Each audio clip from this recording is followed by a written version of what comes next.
Viktor Orban, s'il gagne, ira peut-être dans le chemin de la vengeance, en se disant que si cette fois-ci, il réussit à se faire réélire de justesse, c'est peut-être qu'il n'a pas été assez sévère avec cette presse d'opposition, avec cette presse indépendante qui n'arrive pas à faire taire.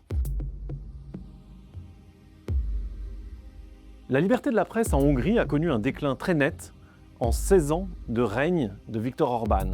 Le Premier ministre du parti Fidesz a tout fait pour essayer d'amoindrir la capacité des journalistes à enquêter sur lui. Il menace de mettre en œuvre un projet de loi qui vise à catégoriser un grand nombre de médias d'information comme agents de l'étranger.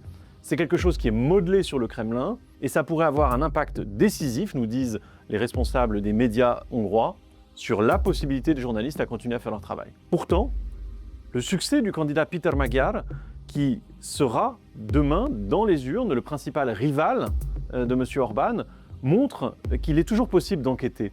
Le programme de Tisza propose des éléments qui sont relatifs à la liberté de la presse. La création d'un fonds pour soutenir les médias privés et puis aussi une allocation beaucoup plus transparente de la publicité.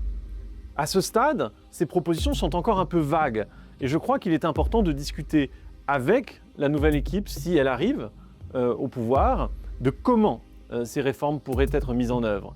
Comment est-ce que l'on peut créer aujourd'hui des garanties qui permettent d'éviter qu'une situation comme celle qu'a connue la Hongrie de Viktor Orban se reproduise sous un autre gouvernement. Mettre la presse hors du champ politique nous paraît véritablement fondamental.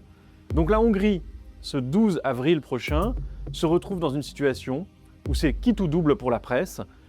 Soit Orban l'emporte et il va falloir faire face à une répression plus rude encore, soit c'est M. Magyar qui l'emporte et il va falloir discuter de comment on reconstruit un paysage médiatique. Je vous remercie.